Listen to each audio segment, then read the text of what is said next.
Súper, pues vamos a arrancar entonces con la lección número 11. Recuerden, si me trabo o algo suena raro en mi micrófono, me dicen, porque estoy usando otro micrófono y bueno, es la primera vez que lo uso acá en Zoom, así que ustedes me dicen. Vamos a estudiar el día de hoy una lección que se llama Acontecimientos Futuros. Es una lección que más adelante vamos a ver que esta materia se llama escatología y que es una lección sumamente importante. Si bien en nuestro manual viene en realidad muy reducido acerca de eventos futuros, lo vamos a extender un poquito más porque es muy importante poder saber, poder entender, poder conocer nuestra posición también que tenemos en cuanto a cosas futuras. Porque déjenme decirles que lo que vamos a estudiar el día de hoy son cosas que aún no han sucedido, son cosas que a veces, si todo lo anterior ha sido difícil de poder entender, de poder comprender, cuando hablamos, por ejemplo, acerca de la resurrección, cuando hablamos de la venida de Cristo, cuando hablamos de que fue profetizada la venida de Cristo desde hace muchísimos años atrás, antes de que Él naciera, si todo eso se nos hizo complicado poder entender, bueno, lo que vamos a estudiar el día de hoy, creo que va a ser más complicado todavía de poder entender, porque son cosas que como todavía no han pasado, no estamos acostumbrados a saber lo que va a venir posteriormente. Ahora, no vamos a estudiar fechas porque no sabemos fechas de cuándo van a suceder estas cosas, pero sí son cosas que necesitamos saber y algo de lo que sí estamos seguros es que ya son los próximos eventos o lo siguiente que esperamos también como iglesia. Así que antes de poder abrir la Biblia y ver el versículo que tenemos para memorizar del día de hoy, vamos a orar y vamos a poner este tiempo en las manos de nuestro Dios. Vamos a orar. Bendito Señor y Padre Celestial, le agradecemos, Señor, en esta hora porque nos ha permitido estar aquí, conectarnos nuevamente, mi Dios, en una reunión más. Padre, le rogamos que lo que estamos aquí, mi Dios, aprendiendo, pueda, mi Dios, ir siendo de gran bendición para nosotros, que lo que aprendamos hoy, Padre, no sea solamente conocimiento, sino que, Padre, podamos sacar una aplicación práctica también de todo esto. Padre, estamos tan agradecidos en el precioso nombre de Cristo Jesús. Amén. Muy bien. Acontecimientos futuros. Nuestro versículo para memorizar de esta semana se encuentra en el libro de Primera de Tesalonicenses, capítulo 4, versículos del 16 al 17, que dice, porque el Señor mismo, con voz de mando, con voz de arcángel y con trompeta de Dios descenderá del cielo, y los muertos en Cristo resucitarán primero. Luego nosotros, los que vivimos, los que hayamos quedado, seremos arrebatados juntamente con ellos en las nubes para recibir al Señor en el aire y así estaremos siempre con el Señor.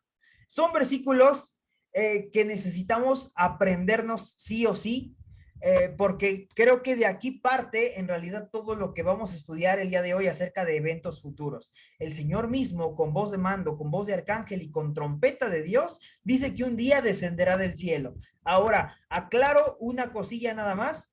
Esto que vamos a estudiar el día de hoy no se trata de la segunda venida de Cristo, ¿sale? De hecho, la segunda venida de Cristo lo vamos a ver hasta la próxima semana, que es parte de acontecimientos futuros, pero esto todavía no es la segunda venida de Cristo, ¿sale? Como ya les mencioné, esta clase se llama escatología.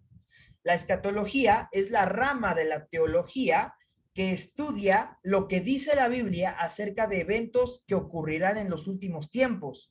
Eso estudiaremos el día de hoy. Esto es, en resumen, del versículo para memorizar. En resumen es esto. Dice que el Señor mismo, con voz de mando, con voz de arcángel y con trompeta de Dios, dice que descenderá del cielo. Y los muertos en Cristo resucitarán primero. Fíjense, aquí hay una imagen de algunas tumbas o algunos muertos que están saliendo de sus tumbas. Dice que los muertos en Cristo resucitarán primero. Y dice que luego nosotros, los que vivimos, los que hayamos quedado, seremos arrebatados juntamente con ellos. ¿Para qué? Para recibir al Señor en las nubes. Y dice el versículo, y así estaremos siempre con el Señor. Ahora, primer paréntesis del día de hoy que es muy importante. Voy a dejar de compartir y quiero hablarles acerca de que En la Biblia existen lo que se le conoce como tres cielos. Tres cielos. ¿Cuáles son esos tres cielos? Esto va a ser bien importante para poder entender lo que vamos a estar estudiando con varios conceptos más adelante. Porque, por ejemplo, dice ahí el Señor mismo, con voz de mando, con voz de arcángel y con trompeta de Dios, descenderá del cielo. ¿A dónde va a descender? ¿Y qué cielo? ¿No? Entonces, vamos a entender algo. El primer cielo, el primer cielo es esto que nosotros alcanzamos a ver, donde están las nubes, donde van los aviones, donde andan los pajaritos, donde está lleno de oxígeno, de aire. Eso es el primer cielo, ¿sale? Cuando hablemos del cielo o del primer cielo, estamos hablando de esto que nosotros alcanzamos a ver acá.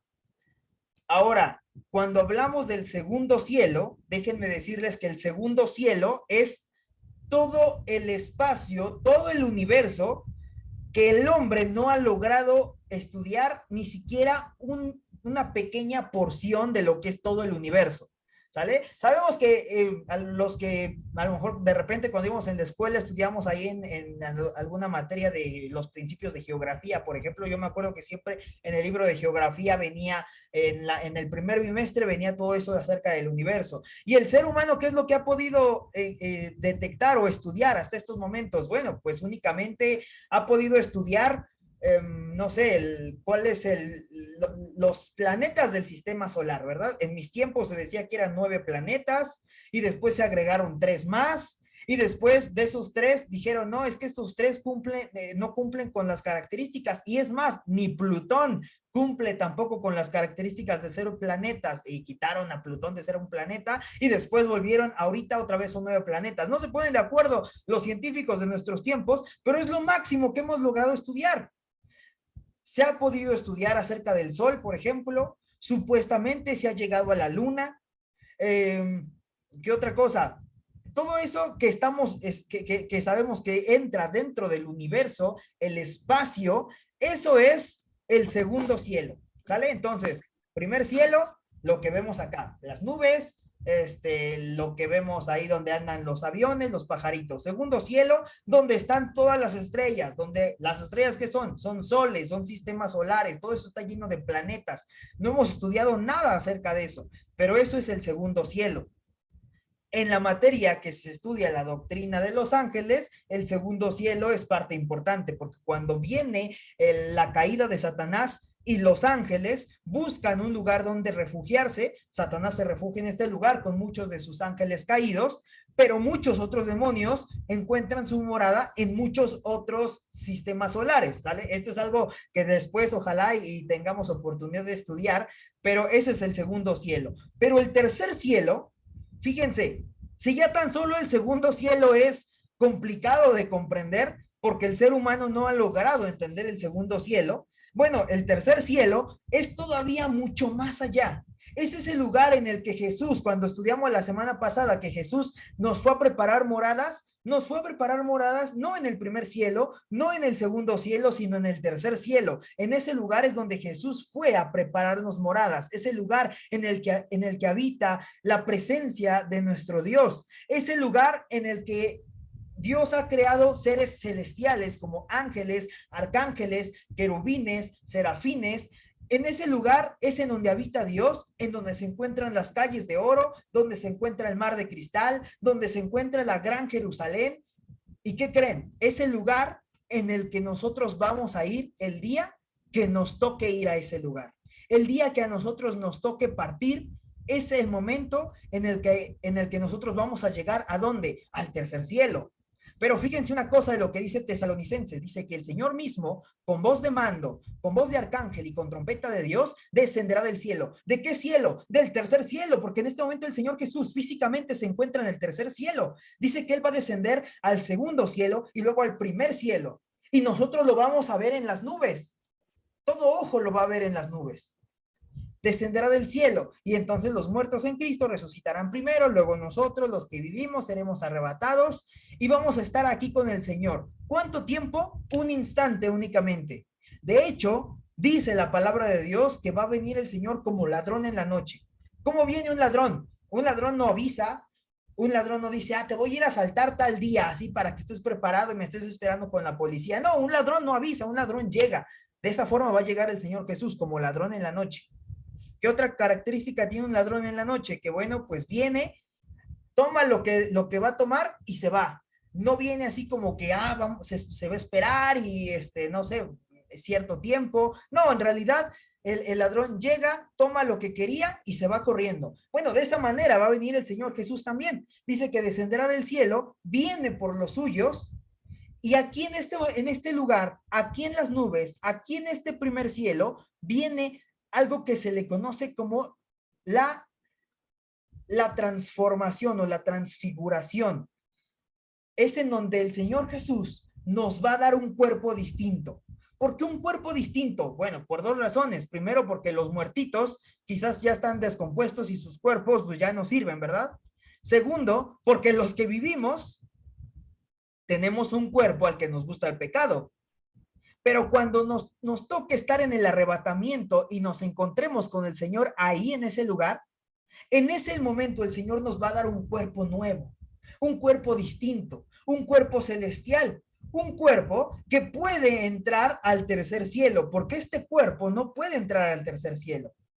Pero el Señor por eso nos va a dar un cuerpo distinto antes de llegar a ese lugar.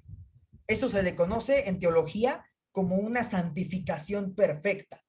¿Sale? Creo que en alguna ocasión estudiamos acerca de una santificación posicional cuando recibimos a Cristo en nuestro corazón, una santificación progresiva, que es cuando venimos todos los días a la presencia de Dios para orar, para pedir perdón por nuestros pecados, y una santificación perfecta. Bueno, la santificación perfecta va a venir un día. Si alguna vez un día ustedes se preguntaron, ¿algún día llegaré a ser perfecto? Sí, en ese momento vamos a tener una santificación perfecta porque tendremos un cuerpo perfecto. ¿Sale? Hasta este momento, fíjense, yo les advertí que el día de hoy íbamos a estudiar cosas que no nos la podemos, no nos la vamos a creer, no lo vamos a poder comprender quizás así de primer momento. Vamos a tener que estudiar quizás la lección más veces, quizás repetir varias veces ahí en YouTube la lección para poder entenderlo a la perfección y ni siquiera lo vamos a entender a la perfección, pero poco a poco lo vamos a ir entendiendo. Quiero enseñarles lo que se le conoce como el mapa de la gran tribulación. Este es un folleto que se los voy a hacer llegar. En un momento se los voy a compartir. Es más, si ustedes me lo permiten, se los voy a compartir de una vez ahí en nuestro grupo de WhatsApp. No, permítanme, se los comparto en un ratito porque no sé exactamente en dónde lo tengo. Pero mientras pueden ahí tomarle captura de pantalla aquí a este. Y bueno, pues aquí para que ustedes vayan viendo. Esto es el mapa de la gran tribulación. ¿Qué es esto? ¿Qué son todas estas líneas? Se los voy a explicar rapidísimo. Nosotros nos encontramos acá, en la edad de la iglesia. Ahí es en donde nosotros nos encontramos en estos momentos, la edad de la iglesia. Todo esto todavía falta por ocurrir.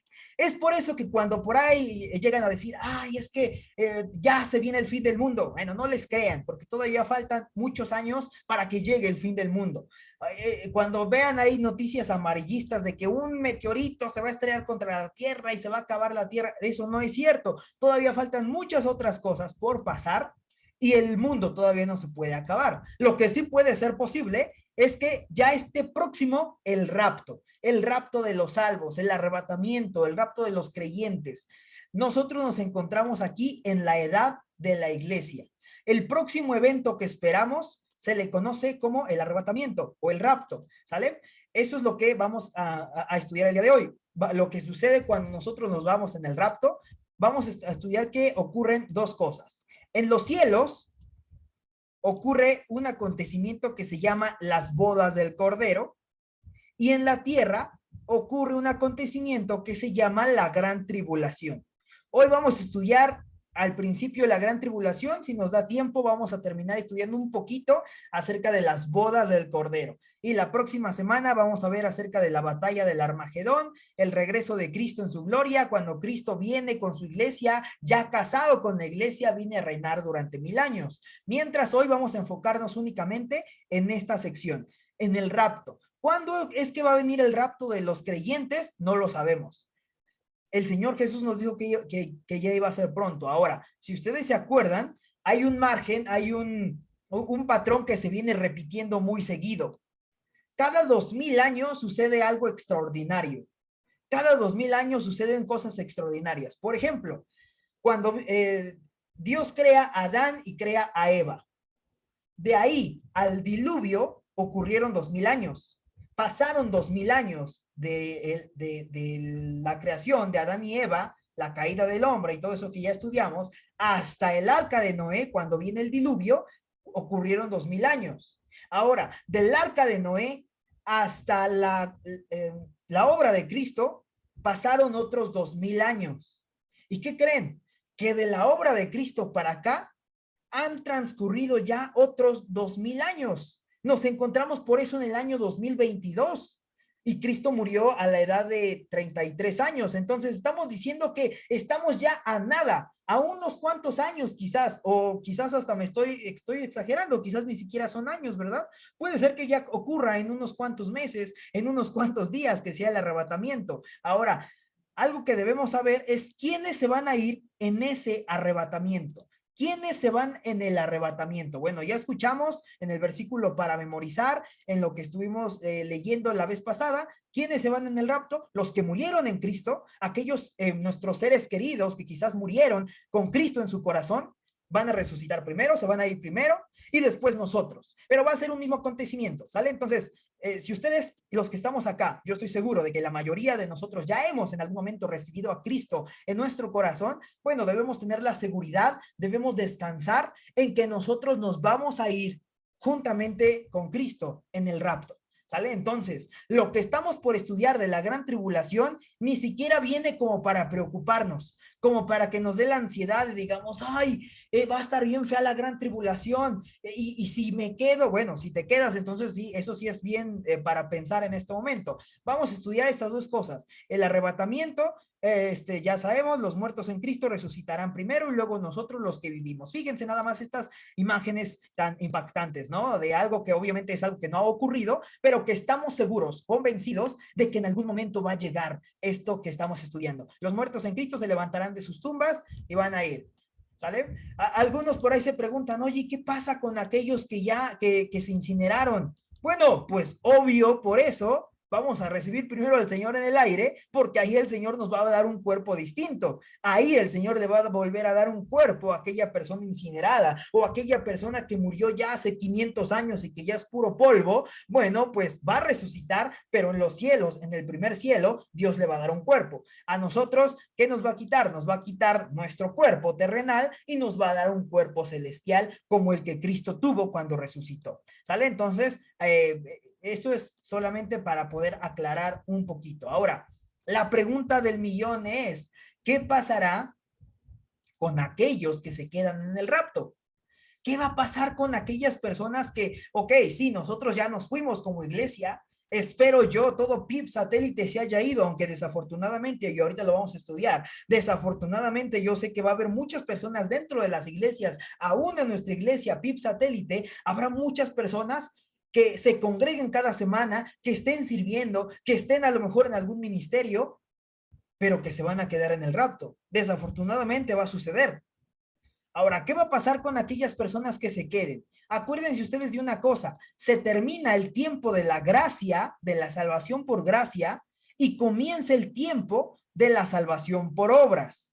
¿Qué es eso? Vamos a regresar unas lecciones antes, en la lección número 8, ¿se acuerdan cuando estudiamos de la lección de la gracia? ¿Se acuerdan que dijimos que el tiempo de la raza humana se divide en tres partes? El tiempo de la ley, que abarca de Adán y Eva hasta la obra de Cristo, donde la gente para poder salvarse necesitaba cumplir la ley, necesitaba cumplir con los estatutos, los 10 mandamientos, el Levítico y todas las leyes que existían en aquellos tiempos. ¿Sale? Entonces ese era el tiempo de la ley. ¿Quién se podía salvar? Muy poquitas personas, pero sí había forma de salvarse, cumpliendo la ley. Como no podían cumplir la ley, iban ante el sumo sacerdote, presentaban un sacrificio, un animal, derramaban esa sangre y los pecados de la persona eran traspasados sobre el animal. Esa era la forma de salvarse en el Antiguo Testamento, en el tiempo de la ley. ¿Se salvaba a la gente? Por supuesto que sí. Ahora, el tiempo de la gracia abarca de la obra de Cristo hasta el rapto. Nosotros estamos en este momento. La era de la iglesia se encuentra aquí. Aquí se encuentra PIB satélite en este momento, en el tiempo de la gracia. ¿Cómo se salva la gente? Recibiendo a Cristo en su corazón. ¿Qué otra cosa hay que hacer? ¿Cumplir la ley? No. ¿Hacer obras? No. ¿Ir a una religión? Tampoco. Es la manera más sencilla de poder salvarse. Aún había profetas en el Antiguo Testamento que no entendían el tiempo de la gracia porque decían, ¿cómo es posible que la gente únicamente se salve creyendo en Cristo, recibiéndolo en su corazón? Hoy nosotros sabemos que sí, no por nosotros, sino por la obra de Cristo. Ese es el tiempo de la gracia. Pero el tiempo de la gracia tiene fecha de caducidad, tiene expiración. ¿Cuándo va a terminar el tiempo de la gracia? En el momento del rapto. En ese momento, cuando sea el rapto, en ese momento termina el tiempo de la gracia e inicia el tiempo de las obras, que abarca desde el rapto hasta la segunda venida de Cristo. ¿Sale? Eso es lo que vamos a estudiar en este momento. Y aquí nosotros, este diagrama es más, si ustedes le tomaron captura hace unas semanas atrás, sabrán que es un diagrama que no he alterado, así está tal cual, así como lo tomé, así lo traje, porque aquí es en donde todo se junta lo que hemos estado estudiando. Entonces dijimos, ¿qué va a pasar con aquellas personas que se queden en el rapto? Termina el tiempo de la salvación por gracia e inicia el tiempo de la salvación por obras. Ahora, imagínense, quiero que se pongan a pensar un poquito de las cosas que van a suceder. Imagínense que ya es el rapto en este momento. Imagínense que es el rapto y ya se fue toda la iglesia, todos los creyentes en Cristo. ¿Qué va a suceder aquí en la tierra? Pues para empezar, imagínense el caos que va a suceder. Imagínense, por ejemplo, que quizás habrá personas que venían de su trabajo, cristianos que venían de su trabajo, quizás manejando, y de repente viene el rapto, y pues, ¿qué va a suceder? Que el auto se va a quedar sin chofer, el auto se va a quedar sin conductor. Entonces, imagínense los accidentes que van a ocurrir. Imagínense si algún piloto que iba volando, que iba llevando ahí a lo mejor algunos pasajeros hacia otro destino, imagínense que el piloto es cristiano y también se va en el rapto. ¿Qué va a suceder? Pues que los aviones se van a caer. Imagínense todo el caos que va a haber en aquel momento cuando la gente diga, es que desapareció mi familiar, es que desapareció mi hijo, es que mi papá desapareció, dejó su pura ropa. Imagínense el caos nada más que va a suceder en aquel momento. ¿Y esto va a suceder en dónde? ¿En México nada más? ¿En el Estado de México? ¿En la Ciudad de México? No. ¿En el continente americano? No, esto va a suceder en todo el mundo. Todos los creyentes de todo el mundo nos habremos ido en el rapto, vivos o muertos. Y la gente que se quede aquí en la tierra, para empezar, los primeros minutos después del arrebatamiento va a ser catastrófico, porque inclusive las líneas de telecomunicaciones estoy seguro de que se van a saturar por completo. Si cuando tiembla hay algún terremoto, hay algún desastre natural y queremos comunicarnos con algún ser querido, a veces las líneas se saturan. Imagínense en aquel momento cuando todo el mundo se encuentre desesperado, encontrando o tratando de encontrar una explicación. Ahora, como les mencionaba hace un momento, desafortunadamente habrá creyentes que hayan asistido todo el tiempo a la iglesia, que hayan estado todo el tiempo sirviendo, que se hayan vestido como cristianos inclusive, que hayan escuchado música cristiana, que hayan hecho todo lo que los cristianos hacen, pero ¿qué creen? Que habrá personas que se hayan considerado cristianas y que se hayan quedado. ¿Por qué? Porque nunca tomaron una decisión por Cristo, porque simplemente tomaron el cristianismo como una religión y no como un verdadero estilo de vida. Si todo esto ya pasó, ya es demasiado tarde para que se prepare para el rapto. Y usted se ha quedado. Porque dice allí en Mateo 24:13, ahora sí aplica el texto de Mateo 24:13, mas el que persevere hasta el final, este será salvo. Muchas doctrinas pentecostales utilizan este versículo para decir que la salvación se pierde, porque dice, es que la Biblia dice que el que persevera hasta el final, ese va a ser salvo. No, no se está hablando del tiempo de la gracia, está hablando de que en el tiempo de las obras, ahora sí, el que persevere hasta el final, ese va a ser salvo. Así que habrá personas que se queden en el rapto. Ahora, seguimos y vamos a ver qué es lo que va a pasar con aquellos que se queden en el rapto. Lo primero que va a suceder cuando haya sucedido el rapto es que lo primero que va a ocurrir es que se va a levantar un líder mundial. Va a haber un líder mundial que se levante y que como fíjense nada más lo que está sucediendo. O sea, yo quiero que nos ubiquemos en este cuadro, en esta película, en esto que estamos estudiando. Los creyentes ya se fueron. Aquí hay un montón de desastres porque había personas que venían caminando y dejaron únicamente su ropa. O quién sabe si nos vamos a ir con todo y ropa, no lo sabemos. El Señor cuando se fue con su ropa. No hay registros de que las ropas de Cristo estén aquí. Entonces puede ser que inclusive nos vayamos con nuestra ropa y en los cielos el Señor nos dé un cuerpo distinto, inclusive con ropa distinta. No lo sabemos. Pero imagínense lo que va a suceder en aquel momento. La iglesia se va, toda la iglesia, todos los cristianos se van en el rapto, desastres naturales acá, desastres por accidentes y demás, gente desesperada porque no encuentra a su bebé, gente desesperada porque no encuentra, no sé, porque no sabe lo que va a hacer en aquel momento, muchas cosas. Imagínense nada más. Ahora, dice la Biblia en el libro de Daniel, en el capítulo 9, que se va a levantar una persona que va a decir, yo les voy a dar una explicación lógica de lo que ha sucedido. Y dice que esa persona se va a levantar y va a dar una explicación lógica de las cosas que han sucedido. Quiero aclarar una cosa, esta imagen que estoy colocando acá de este señor, yo no sé quién sea, yo no sé si inclusive sea alguien famoso, si es alguien famoso y lo está viendo esto en YouTube, no, bueno, solamente es para ejemplificar algo, yo no sé quién sea esta persona, pero es solamente para explicarles que va a haber una persona que se va a levantar y que va a tratar de convencer y de hecho va a convencer a toda la humanidad de las cosas que han sucedido. Yo no sé qué explicación va a dar, pero va a dar una explicación tan lógica y tan convincente que la gente le va a creer. ¿Y qué creen? Que durante los próximos 3 años y medio, durante 3 años y medio o 42 semanas, perdón, 42 meses, va a ser 42 meses de paz, de gran paz. Nunca se ha visto tanta paz como la paz que este hombre va a poder generar en aquel momento. Este líder va a dar una explicación lógica y razonable, va a restaurar en cierto momento la paz mundial y dice la Biblia que se va a sentar en el templo de Dios y va a clamar ser Dios, es decir, va a decir en algún momento, y como yo logré hacer la paz mundial, ¿qué creen? Que yo soy Dios y se va a sentar en el templo de Dios, el que se encuentra en Jerusalén, ese mero. Ahí es en donde se va a sentar y va a clamar ser Dios y va a decir, yo soy Dios. Durante 42 meses, 3 años y medio, va a haber paz mundial. Nadie se va a pelear.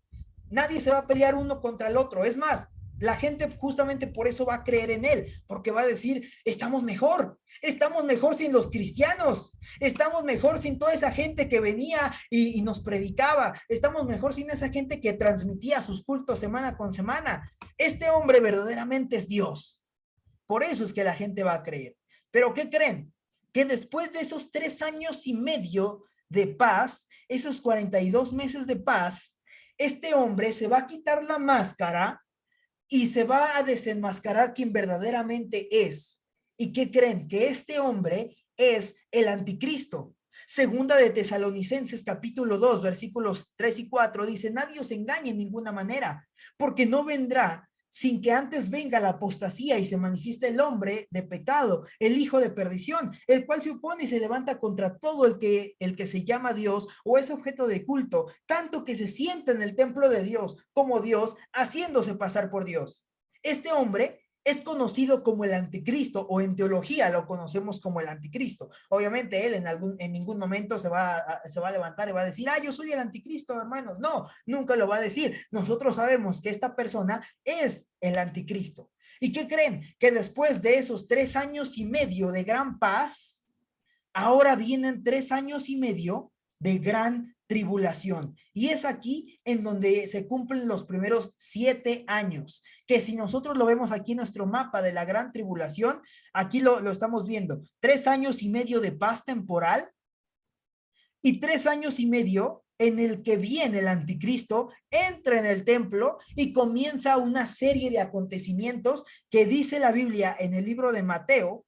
Déjenme, les pongo acá la diapositiva. Dice en Mateo, capítulo 24, versículo 21, dice, porque habrá entonces gran tribulación, cual no ha habido desde el principio del mundo hasta ahora, ni la habrá. En la Biblia han ocurrido muchas cosas o muchas tribulaciones. Por ejemplo, podríamos decir que el tiempo del diluvio fue una gran tribulación, o más bien fue una tribulación, porque se destruyó el mundo con agua. Bueno, lo que va a suceder en la gran tribulación no se compara en nada únicamente a eso que se vivió hace 4,000 años en el tiempo del diluvio. De hecho, es mucho más, y hoy vamos a estudiar justamente todo eso. Jesús previno que la gran tribulación sería superior a cualquier suicidio, ahí dice, a cualquier juicio pasado, ¿sale? Aquí corríjanle, a cualquier juicio pasado. Jesús nos lo previno en Mateo 24:21, dice que no ha habido ninguna tribulación como aquella, como esta que estaba por suceder, dice que ni la habrá. Y en el Apocalipsis, en el libro de Apocalipsis, vamos a encontrar que la gran tribulación se divide en 3 bloques distintos, ¿sale? Se divide en el juicio de los sellos, en el juicio de las trompetas, en el juicio de las trompetas y en el juicio de las copas, ¿sale? Eso lo encontramos en Apocalipsis 6, Apocalipsis 8 y Apocalipsis 16. Los sellos, las trompetas y las copas. ¿Qué es eso? ¿Saben? Creo que justamente por eso que a veces se dice que es complicado estudiar el libro del Apocalipsis, porque nos da ciertos simbolismos. Sin embargo, cuando nosotros estudiamos con una fuente confiable lo que es este libro o la profecía de los eventos futuros, vamos a darnos cuenta de que es en realidad mucho más claro. ¿Qué es lo que sucede? ¿Quién abre su micrófono y me dice quién escribió el libro de Apocalipsis? Mientras que yo tomo agua. ¿Quién escribió el libro de Apocalipsis?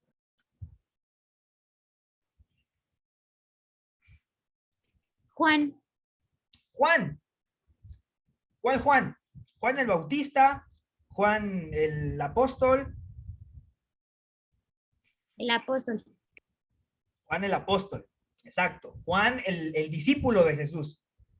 El amado, se dice que era el amado, el discípulo amado.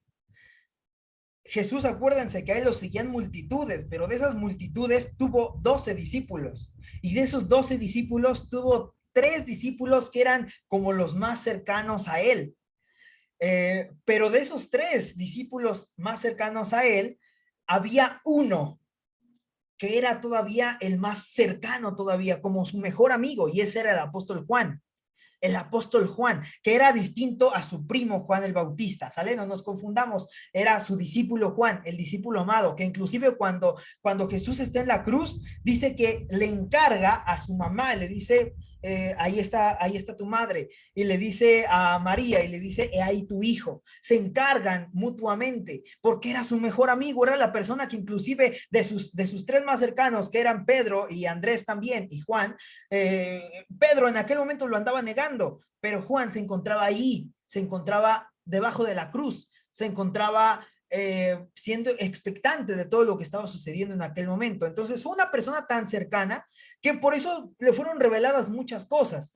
Él fue la persona que escribió el Evangelio según San Juan, fue la persona que escribió primera, segunda y tercera de Juan, y en su retiro el Señor lo llevó a una isla llamada la isla de Patmos. La isla de Patmos, en esa isla, él recibió una revelación, él recibió una profecía. Eso fue el Apocalipsis. Es decir, les voy a decir lo que está ocurriendo en este momento. Inclusive, el apóstol Juan es como si lo hubieran trasladado en el tiempo.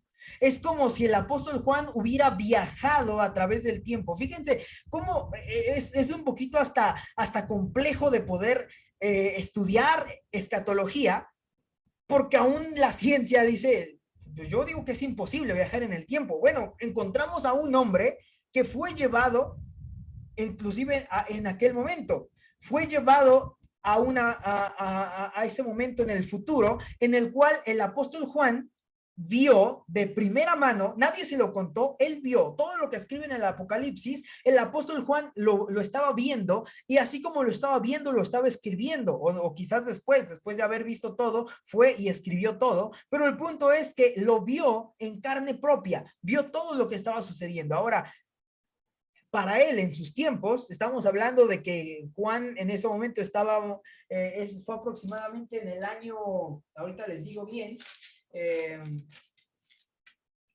libro del Apocalipsis fue escrito más o menos en el año 95. Imagínense, más o menos en el año 95. Y estamos diciendo que fue llevado al año 2000 y cacho.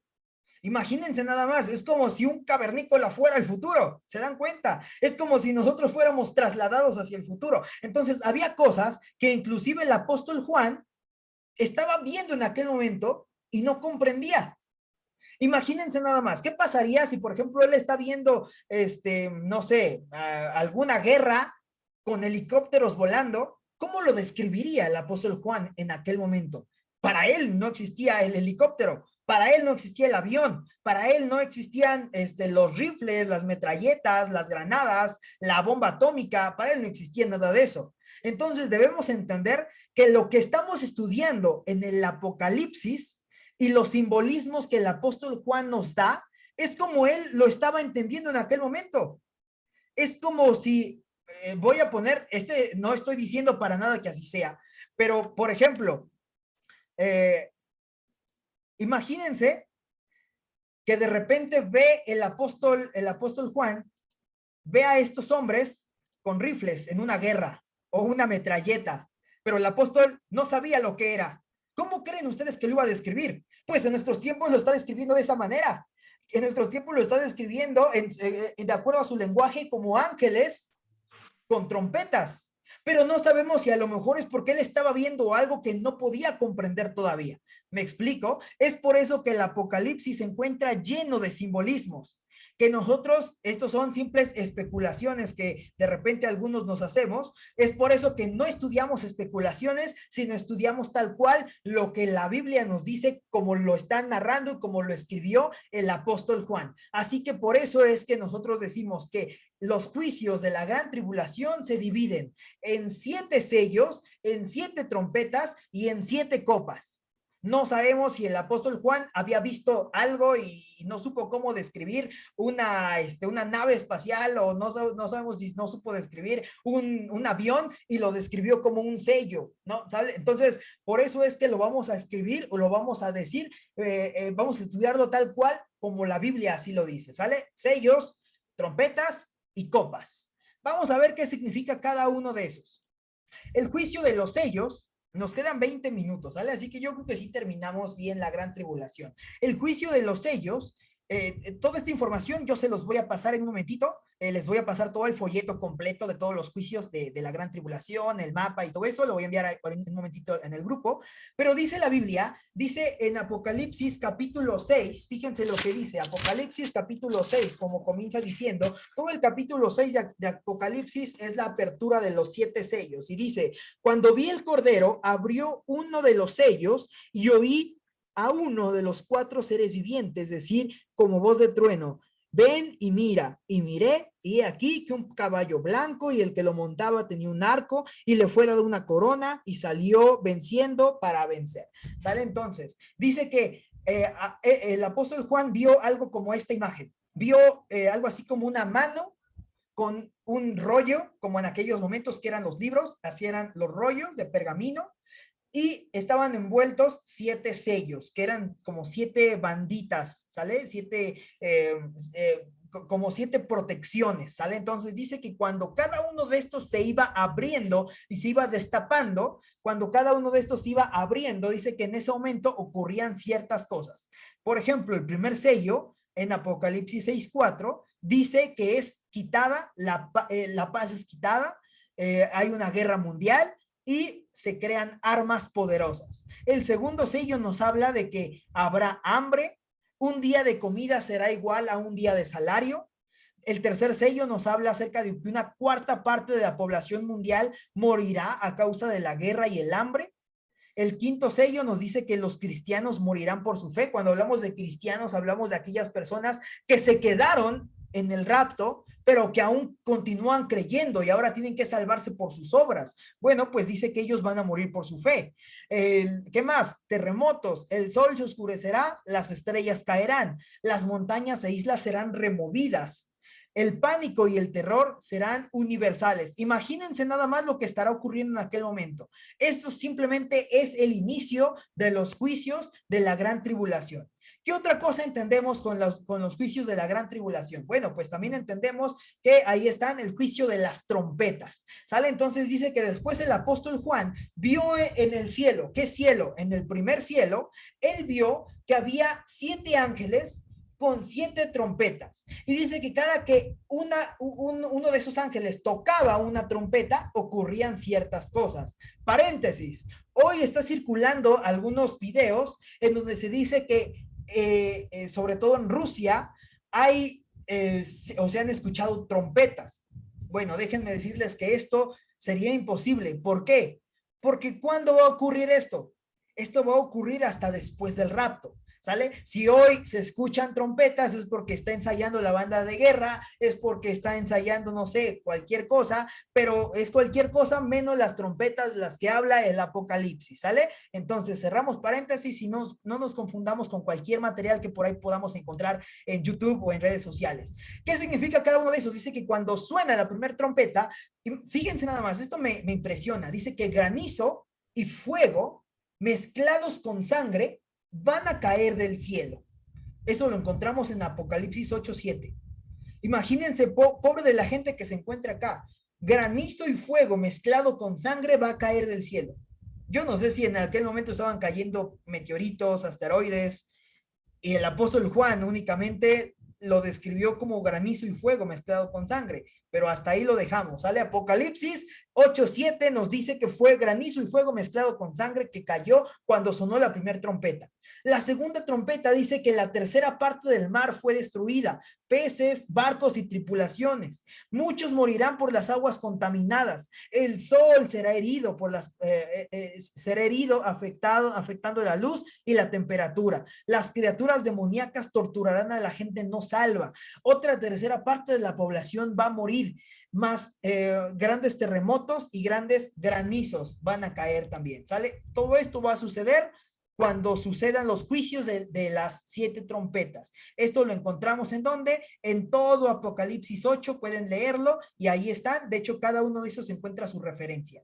Ahora, ¿qué otra cosa? Último de los juicios, los últimos 7 juicios son conocidos como los juicios de las copas. ¿Y qué va a suceder? Que dice que también vio a algunos ángeles que cada uno tenía una copa y que cuando cada uno de ellos iba derramando su copa sobre la tierra, iban ocurriendo varias cosas, como por ejemplo aquí úlceras o varias cosas. Dice, úlceras malignas atormentarán a los no salvos, el mar se convertirá en sangre, todos los mares morirán, solo sangre habrá para beber de los ríos y manantiales, la gente será quemada con fuego y gran calor, los hombres morderán sus lenguas a causa del castigo de las úlceras, preparación para la batalla del Armagedón, el más grande terremoto que el hombre que ha ocurrido en la tierra desde que el hombre existe, ciudades de todas las partes del mundo caerán, toda isla y montaña desaparecerá y enormes granizos caerán.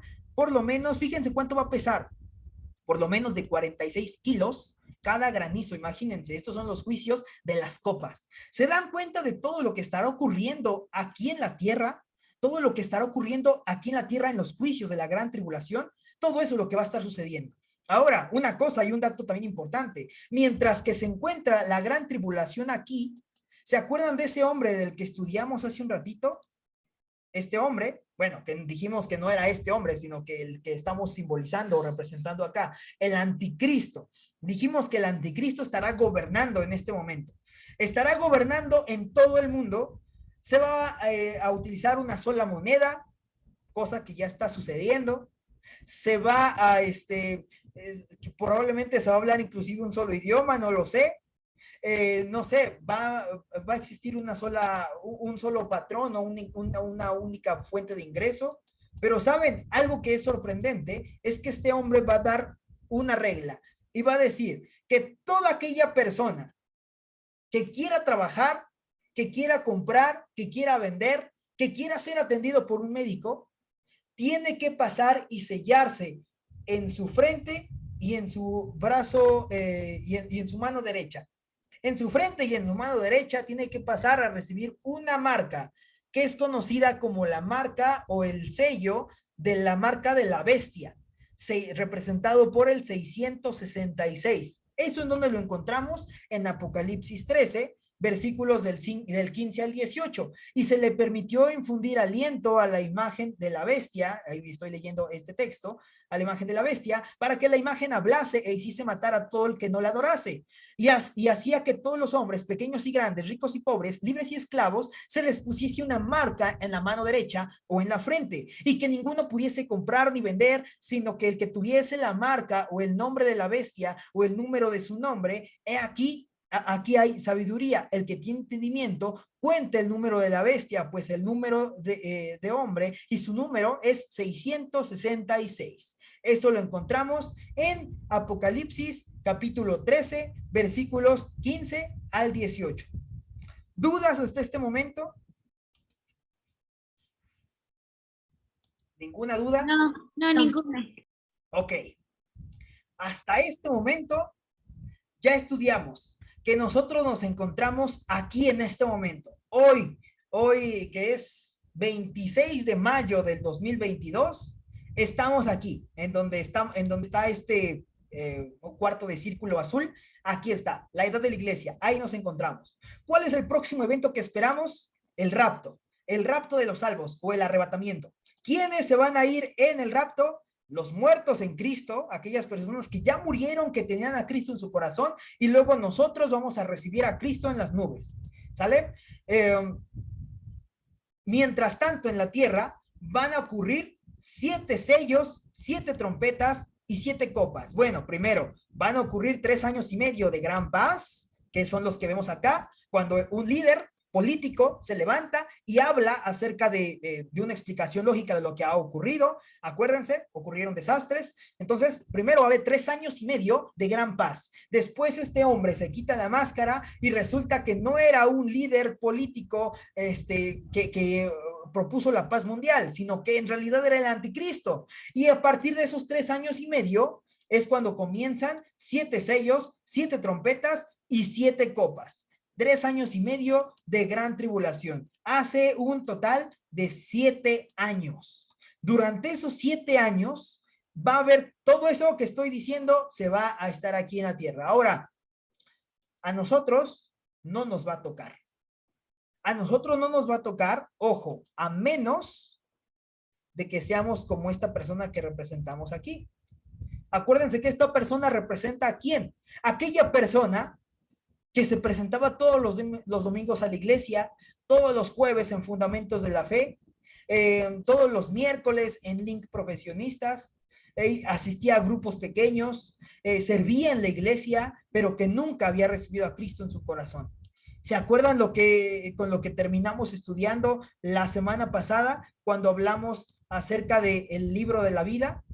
¿Se acuerdan que estudiamos este versículo que decía, no todo el que me dice Señor, Señor, entrará en el reino de los cielos, sino aquel que hace la voluntad de mi Padre que está en los cielos? Muchos me dirán en aquel día, Señor, Señor, yo iba a la iglesia cada semana. Y entonces les declararé, nunca os conocí, apartaos de mí, hacedores de maldad. Queridos hermanos y hermanas, si nosotros somos como ese cristiano que está hablando en el libro de Mateo, y el rapto fuera el día de hoy, nosotros no nos vamos a ir en el rapto. Yo estoy seguro de que si hoy es el rapto, yo me voy a ir. Y no porque yo sea bien buena persona, sino porque yo estoy seguro de que Cristo murió por mí y gracias al sacrificio de Cristo, ahora yo tengo esa seguridad de que si yo muero, un día voy a resucitar para irme en el rapto. Pero que si todavía no he muerto, y me voy y viene el rapto, me voy a ir de la misma manera y voy a recibir a Cristo en las nubes para recibir un cuerpo distinto. Ahora, antes de pasar a otra cosilla, faltan 10 minutitos, creo que nos da muy buen tiempo para darles un pequeño una pequeña reflexión. Creo que en toda la historia de la raza humana, todas aquellas personas que se han muerto, más bien que no han muerto y que se han ido, que han sido arrebatados, que se han ascendido a los cielos, han sido personas grandes. ¿A qué me refiero? ¿Hay personas que no han muerto? Sí. ¿Quién me dice alguna? ¿Quién me dice una persona que no haya muerto y que haya ascendido al cielo? ¿Quién me dice una? A ver. Elías. Elías, por ejemplo, fue uno de esos. Elías fue una persona que no murió. Él no murió. ¿Qué fue lo que sucedió? Dice que un día, cuando él entregó su ministerio al profeta Eliseo, dice que Dios le envió un carro de fuego, se subió en ese carro de fuego y ascendió al cielo. Fue una persona que no murió. Muy similar a lo que vamos a experimentar en el arrebatamiento.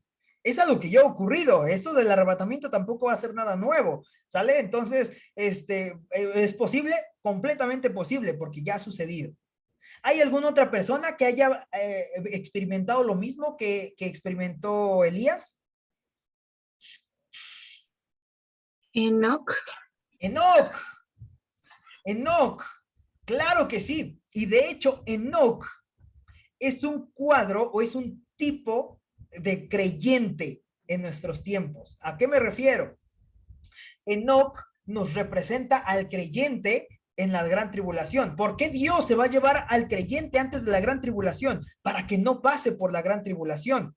Por eso es que nos vamos a ir antes, porque todo esto que ya describimos, no sé ustedes, pero yo no quiero ver granizo y fuego mezclado con sangre cayendo del cielo. Yo no quiero ver eso. Yo no quiero que no exista agua para tomar y que solo haya sangre. Yo no quiero que demonios estén atormentándome alrededor.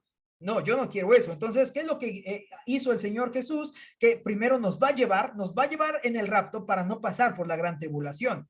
Pero ¿qué creen? Que en el Antiguo Testamento, en el libro de Génesis, dice que cuando iba a ser el diluvio, antes de ser el diluvio, dice que había un hombre que se llamaba Enoc.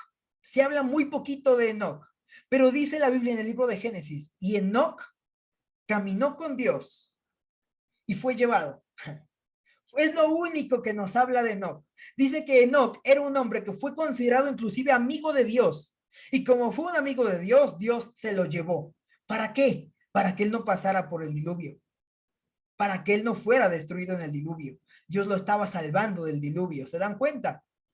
Elías no murió. Dios se lo llevó en un carro de fuego. Enoc no murió. Dios se lo llevó porque caminó con Dios, porque fue un amigo de Dios y se lo llevó. ¿Qué otra persona no murió y se fue al cielo? Jesús mismo, cuando él resucita, visita a sus discípulos y dice que después él asciende a los cielos. Su cuerpo no está aquí, sus restos no se encuentran acá. Son tres personas que, por donde sea que los estudiemos, son grandes personas. Obviamente Jesús es a quien debemos aspirar a ser. No debemos adorar ni a Elías ni adorar a Enoc, sino adorar únicamente a Jesús. Pero fueron tres personas que su cuerpo, sus restos no están aquí, sino que fueron transpuestos. ¿Y qué creen? Que un día el creyente va a pasar por lo mismo por lo que pasaron estos tres. Nos iremos a los cielos. Y no porque Eric Froilán sea bien bueno, no porque Gabriel sea el mejor cristiano, no porque Jessica se sepa todas las respuestas de la Biblia, no. Nos vamos a ir en el rapto porque ahora es Cristo quien obra en nosotros. Entonces, cuando hablemos o cuando pensemos en el rapto, pensemos en una cosa. Al cielo, con sus cuerpos, únicamente se van los grandes.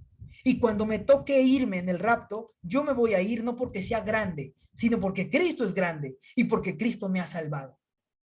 ¿Sale? Entonces, cerramos ese paréntesis y regresamos. Mientras tanto, en los cielos, esto que estudiamos va a pasar en la tierra. ¿Sale? Todo eso que estudiamos va a pasar en la tierra. ¿Lo vamos a ver? Yo no. Yo espero que tú tampoco. Yo no voy a pasar por la gran tribulación porque me habré ido en el rapto. Yo quiero pensar que tú también te vas a ir en el rapto. Pero ¿qué va a suceder entonces en la tierra? Perdón, en los cielos. ¿Sale? Acuérdense que nuestro mapa de la gran tribulación, estos 7 años se dividen en dos partes. Lo que sucede en la tierra, que es la gran tribulación, y lo que va a suceder en los cielos, que son las bodas del Cordero. ¿Qué creen? Que aquí sí voy a estar. Aquí vamos a ser los invitados especiales. Aquí se vienen dos acontecimientos. Esto lo encontramos también en nuestro manual. De hecho, todo esto que estudiamos sí aparece en el manual, pero aparece muy poquito. Aquí nosotros lo estamos ampliando mucho más, ¿sale? Entonces, en nuestro manual sí aparece tal cual que mientras tanto en los cielos va a haber dos acontecimientos. Uno que se llama el tribunal de Cristo, que dice entonces se celebrará en el cielo el juicio de los creyentes donde se entregarán los galardones conforme al trabajo de cada uno. Lo encontramos todo esto en estos textos que vemos acá.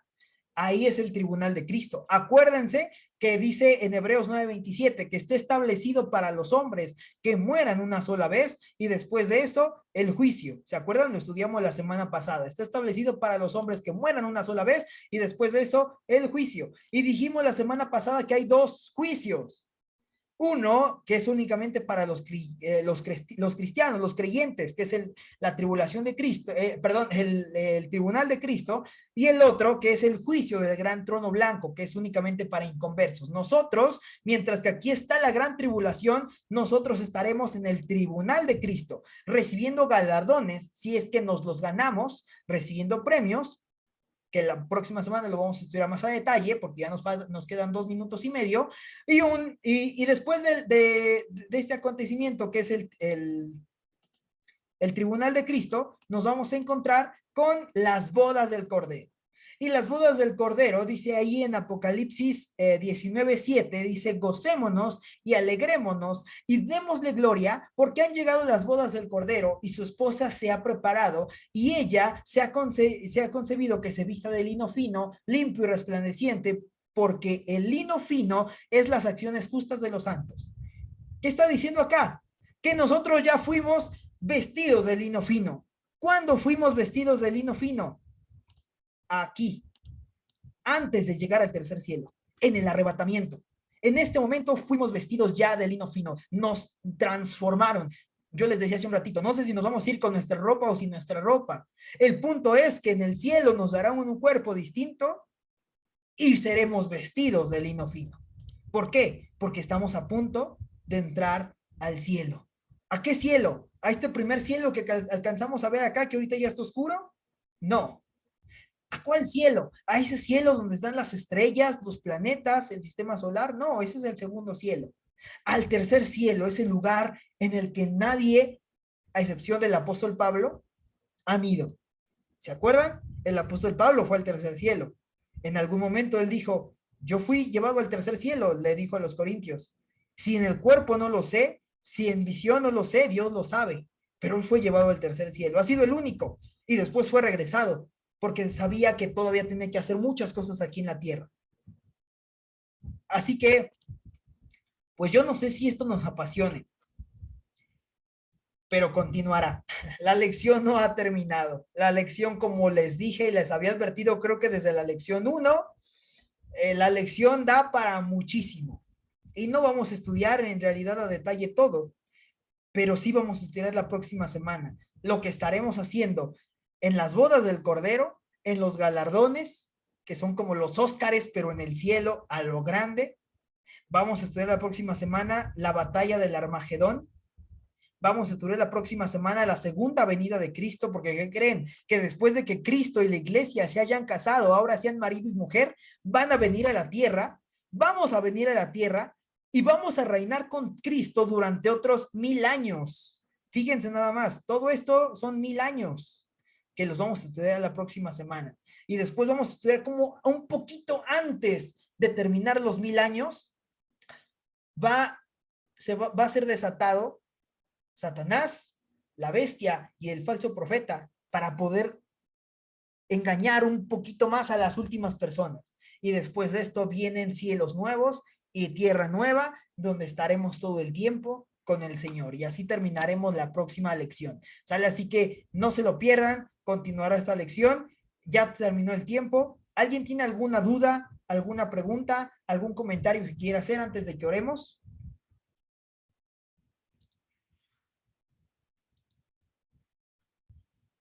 No, ninguna duda. Nada, nada.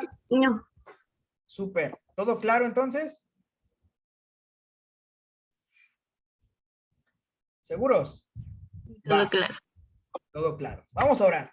Vamos a orar entonces y la próxima semana continuamos con esta lección. Bendito Señor, le agradecemos. Gracias, Padre, porque nos ha hecho grandes, porque sabemos que un día, mi Dios, nos vamos a ir en el arrebatamiento, pero no porque seamos grandes, sino porque Cristo mora en nuestras vidas. Y Él es grande, mi Dios. Padre, gracias porque no vamos a pasar por la gran tribulación.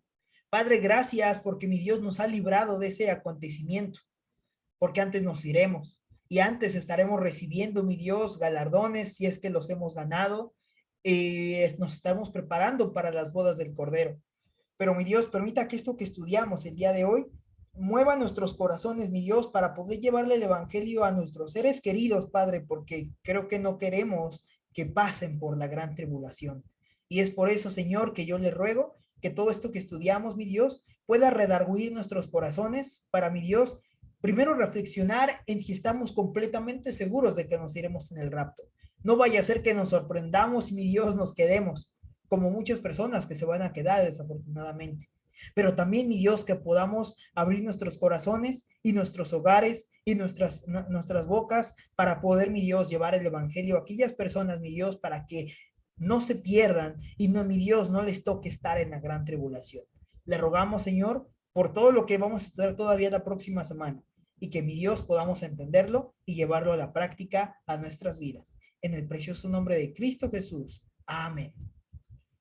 Muy bien, pues muchísimas gracias. Que el Señor les bendiga. Nos vemos aquí la próxima semana. Que tengan un buen fin y nos vemos el domingo.